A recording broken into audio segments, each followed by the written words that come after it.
Hey everybody, welcome again to the Center Lane, the political discussion for those of us in the middle who would just like to find some people, get some consensus in the government so we can get some stuff done.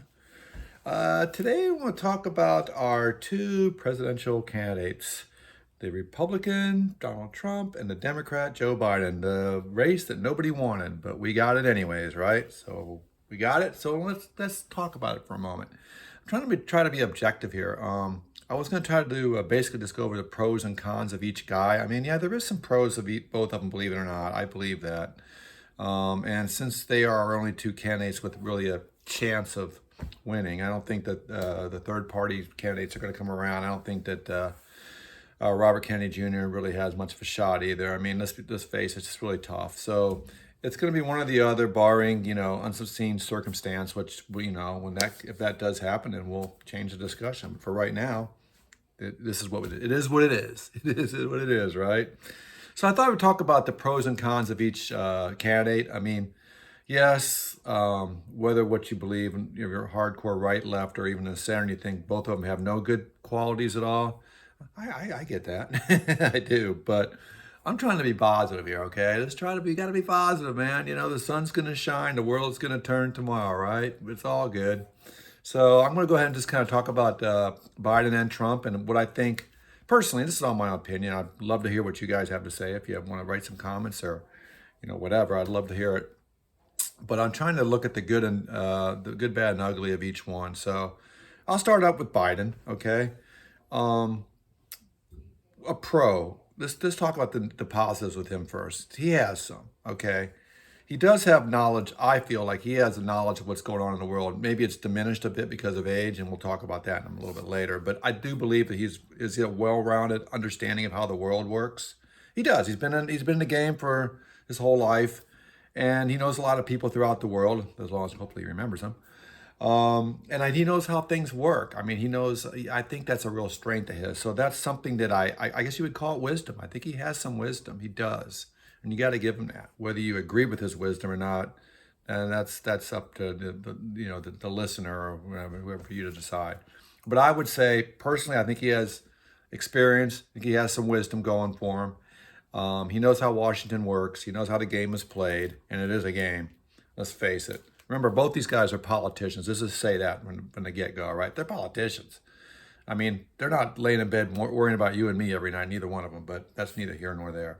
So I would go back to a positive thing, I'd say his experience. I think he has gotten some things done. He's found some consensus. He's tried to find a middle. I think he tries to find a middle lane. But that's going to segue into what I think is one of his negatives, is that I think he is driven by the scoreboard, popularity, polls, all that stuff. And I think sometimes the left puts pressure on him and he caves. He doesn't stand his ground. That's one thing I think that he has an opportunity with. I also think that he villainizes the other side too much. That's not a good look for either guy, and I'll talk about that with Trump, obviously, too. But we're talking about Biden right now. All MAGA people aren't crazy lunatics running down the street with 12 gauge shotguns wanting to, whatever, go nuts on you. So I think that he plays into that, where as president, you have to rise above that kind of rhetoric, I think. And you got to say, look, these people aren't all bad people. Our people aren't all bad people.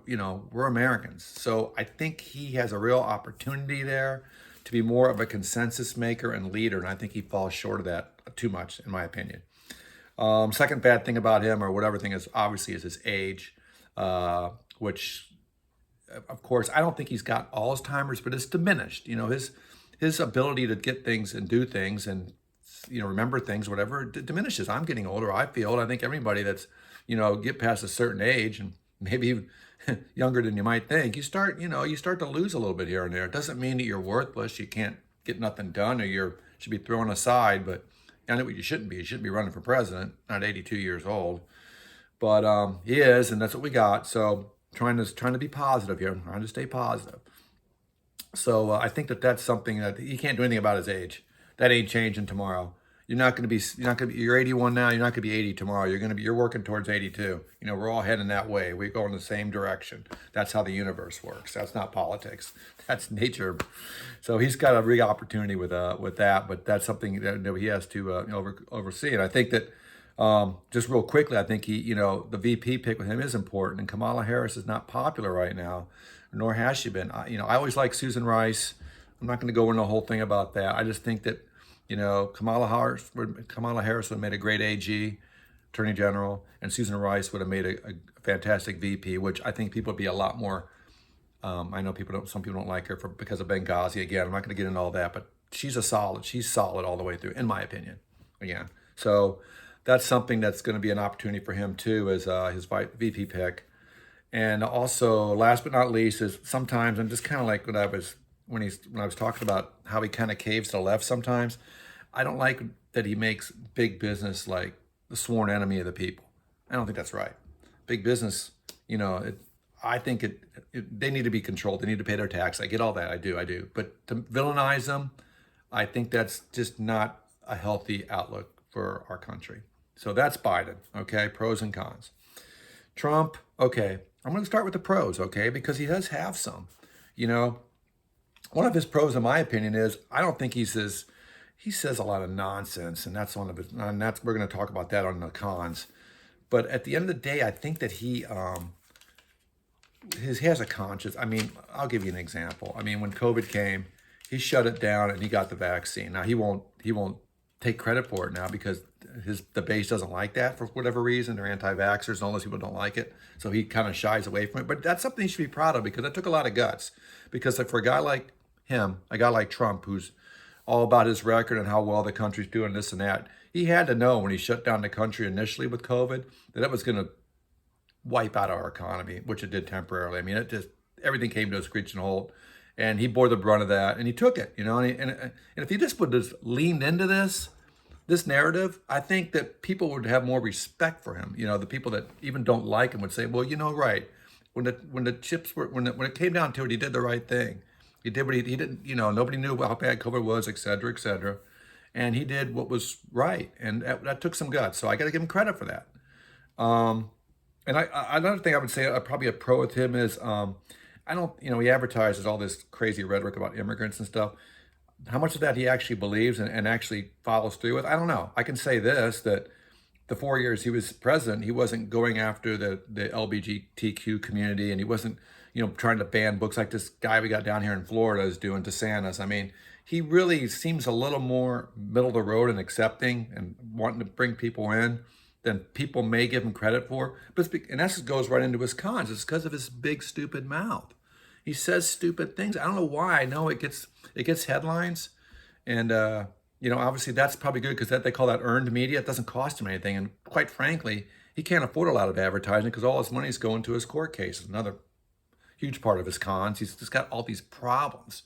Now, how much of it is did he actually do? How much is that political? I don't know. I don't really follow those cases all that much, to be honest with you.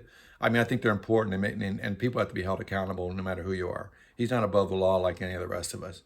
But I think a lot of people on both sides don't follow it as much as the media thinks we do, because a lot of it's kind of, you don't understand it. What exactly happened here and there? I don't know. But that's definitely a drag on him.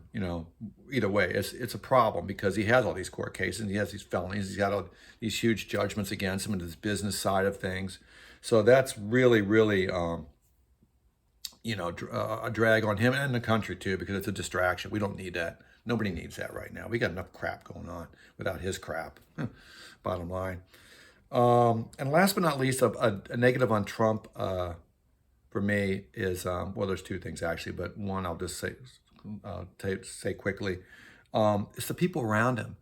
He attracts all these wacky people and then he elevates them. And that's where his judgment is. To me, it's like, why are you elevating a Marjorie Taylor Greene or Laura Bobbin or Bobbert or whatever her name is, or, Mike Lindell?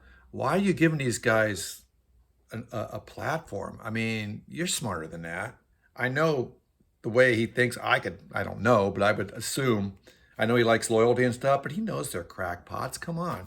Trump's no idiot. He's not as dumb as he comes across. He knows, but he also knows that people, they draw in a particular segment of the population and he needs their votes. But he just keeps them around just because they, kiss his butt. And that's not good. So that's a huge character flaw for him, because I think deep down he wants to do the right thing. I do. I don't think he's, the media paints him as this, monster. I don't think he's a monster, but he's a narcissist. And they all politicians are, and most people, like, they want the spotlight on me. I mean, that's kind of a narcissistic characteristic. You have to have that, I guess, to be successful in certain areas and stuff. But anyway, so that's one thing. And then last but not least, for me, what disqualifies Trump for me is not January 6th so much that I think he caused the riot, but that he sat on his hands for 3 hours and did nothing. And to me, that's disqualified. It's like, man, dude, that was a bad day, and you didn't. That's when you could have stepped up and said, listen, you know what? I don't think that I lost. I thought it was rigged. You can say whatever you want, but you need to stop that when that was going on. You did nothing. And then you try to say it's Nancy Pelosi and this and that. It's like, yeah, there was definitely a security letdown. Whoever's in charge of all that needs to be held accountable, but you're the president. It's not Nancy Pelosi that has to get up there and say, stop rioting. It's you, and you didn't do it. And I watched that with my own eyes. I was getting my neighbor. He's, pretty much a hardcore Trump guy, but he's kind of pulling himself away Trump too, because, I said, he's talking about the court cases, etc. Well, yeah, you're right, blah, blah. I don't know. Here's what I know. I sat there, and actually I didn't turn it on the TV for an hour until it already had started. So it had already been going on for over an hour before I even found out about it, and watched that for 2 straight hours that I saw. With the previous hour, that's 3, where he did nothing. Biden had to come on and say something. He wasn't even, he didn't, I don't think Biden wanted to. It's like, look, this isn't my spot, but, you got to stop this, or at least try, and he didn't do it. And there's no excuse for that to me. So that's what disqualifies Trump for me.